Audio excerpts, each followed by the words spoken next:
तो दोस्तों नमस्कार, मैं हूं अनिल और रेसलिंग सुपर धमाल में आपका स्वागत है। तो दोस्तों द बीस्ट ब्रॉक लेसनर का आज जन्मदिन है और वो 48 साल के हो चुके हैं। और ऐसे में क्या कल सैटरडे नाइट्स मेन इवेंट में उनकी हो सकती है एक धमाकेदार वापसी, उसके बारे में आज की इस वीडियो में हम बात करने वाले हैं, क्योंकि कल सैटरडे नाइट्स मेन इवेंट का बहुत ही तगड़ा इवेंट होने वाला है और जिसमें ब्रॉक लेसनर की वापसी की खबरें सामने आ रही हैं। तो दोस्तों इसलिए वीडियो के अंत तक बने रहें और अगर आप चैनल पर नए हैं सब्सक्राइब करने के बाद ऑल पर क्लिक करें, क्योंकि फ्री है और यहाँ आपको हर प्रकार की रेसलिंग जगत से जुड़ी हुई तमाम जानकारी मिलती है और मिलती रहेंगी। इसलिए वीडियो को लाइक करें, शेयर करें, सब्सक्राइब करने के बाद ऑल पर क्लिक जरूर करें। तो दोस्तों सबसे पहले आपको बता दें कि happy birthday Brock Lesnar the beast के कमेंट आप डाल सकते हैं, भर सकते हैं।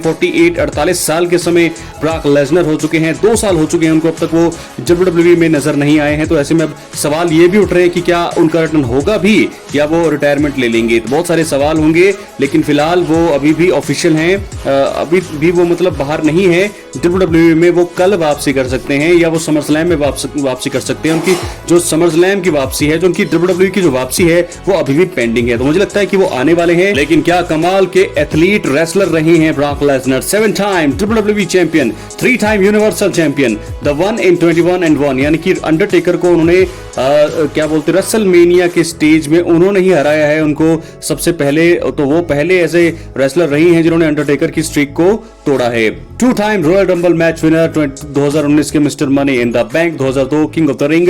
Happy birthday to the beast Brock Lesnar. ये भी दोस्तों ग्रेटेस्ट ऑफ ऑल टाइम है, हॉल ऑफ फेमर हैं फ्यूचर के। क्या बोलना चाहेंगे आप ब्रॉक लेसनर के बारे में? उनकी वापसी जरूर जो है पेंडिंग है, उनकी कमी हमेशा से खली है। तो देखना होगा ब्रॉक लेसनर का अब कितना समय रहता है WWE की दुनिया में, क्या वो धमाका करते हैं, क्या वो तहलका मचाते हैं कल आने वाले जो है टाइम में जब उनकी वापसी होगी। तो लेकिन सवाल अब ये है कि क्या कल सैटरडे नाइट्स मेन इवेंट में उनकी वापसी हो सकती है?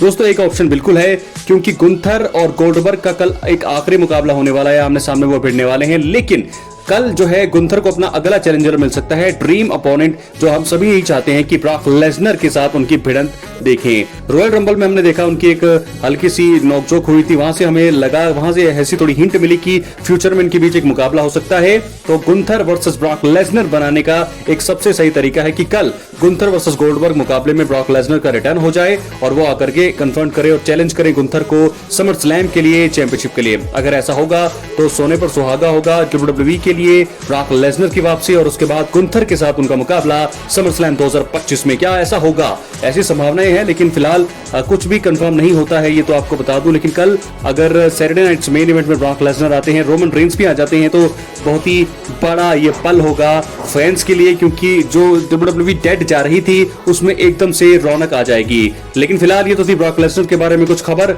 लेकिन कल होने वाले हैं 4 बड़े मुकाबले, 4 ही मैच है दोस्तों, चारों मैचों की प्रेडिक्शन कर लेते हैं। सबसे पहले मुकाबला होगा गुंथर वर्सेस गोल्डबर्ग का, एक बहुत ही बड़ा मुकाबला, आखिरी मुकाबला है गोल्डबर्ग का, बिल गोल्डबर्ग का आखिरी मुकाबला रेसलिंग में।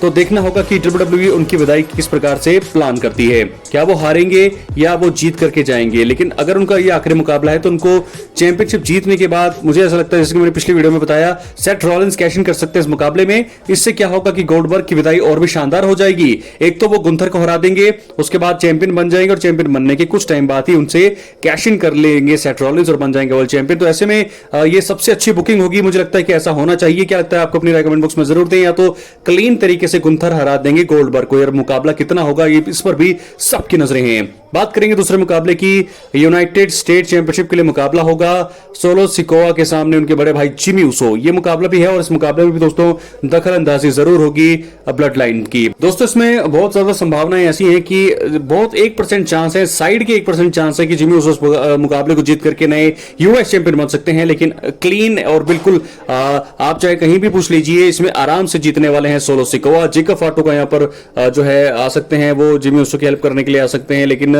सोलो सिकोआ की टीम में 4 लोग हैं, तो मुझे लगता है कि और भी यहां पर आने चाहिए। यहां पर किसी न किसी का जो है रिटर्न मुझे लगता है कि हो सकता है। क्या आएंगे जिला फाटू, क्या आएंगे जे ऊसो, टामाटोंगा, ये सारी चीजें मुझे लगता है कि ब्लड लाइन की कहानी को और भी ज्यादा रोचक बनाने के लिए इस मुकाबले में भी कुछ बड़े रिटर्न्स हो सकते हैं। इसके बाद बात करेंगे Randy Orton versus Drew McIntyre मुकाबले की। यह मुकाबला बड़ा तगड़ा होगा, कड़ा होगा, लेकिन इस मुकाबले में जीतने वाले हैं ड्रू मैकिंटायर, क्योंकि उन्होंने अभी वापसी करी है।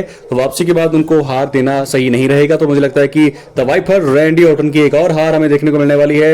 अब रैंडी ऑर्टन दोस्तों उस अपने करियर के उस मुकाम पर है जहां उनको हील बनना चाहिए, क्योंकि लगातार वो हार रही हैं बेबी फेस के तौर पर। अगर वो हील बनेंगे तो लगातार उन्हें अच्छी बुकिंग भी दी जाएगी और वो जीतेंगे भी, तो उनको जरूर जो है उनके हील टर्न का टाइम भी अब आ चुका है। बात करेंगे आखिरी मुकाबले की जो होने वाला है सेथ रॉलिंस और एलए नाइट के बीच। इस मुकाबले में रोमन रेंस के दखल की संभावनाएं भी हैं और इस मुकाबले में आराम से जीतेंगे सेथ रॉलिंस। एलए नाइट हालांकि तगड़े एथलीट हैं, तगड़ी टक्कर वो देंगे, लेकिन इस मुकाबले में जीत होगी सेथ फ्रिकन रॉलिंस की। तो दोस्तों यही 4 मुकाबले, इन चारों की मैचों की प्रेडिक्शन हमने कर दी है। क्या लगता है आपको कौन जीतेगा? अपनी राय कमेंट बॉक्स में जरूर दें। अब आखिर में हम बात करने वाले हैं original tribal chief Roman Reigns के रिटर्न की।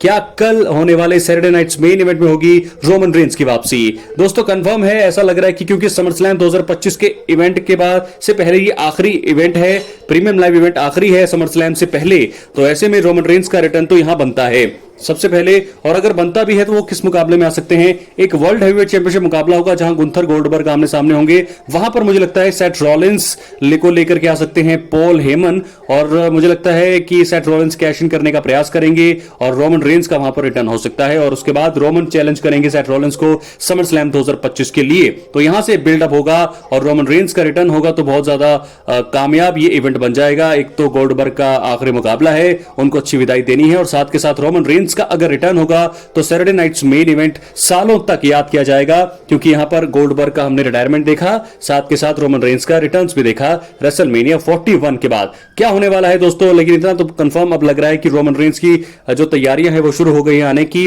सेथ फ्रिकन रॉलिंस के ग्रुप के सामने उनको आना है, तो क्या वो अकेले आएंगे ये भी सवाल है, कौन आएगा उनके साथ, क्योंकि Seth Rollins, Bronson read, Bron Breakker हैं, तो क्या वो अकेले इन तीनों को धराशायी कर सकते हैं? दोस्तों एक बार तो वो कर देंगे आकर के, लेकिन अगली बार जब उनका आमना सामना होगा तो हर बार रोमन रेंस जो है उनको धराशायी अटैक नहीं कर सकते हैं। तो मुझे ऐसा लगता है कि रोमन रेंस के साथ आने वाले हैं जे उसो होंगे, जिला फाटू होंगे, कुछ ना कुछ तो मेंबर जरूर होने चाहिए, ताकि जिससे जो है उनका पलड़ा भारी रहे सेथ रॉलिंस ग्रुप से।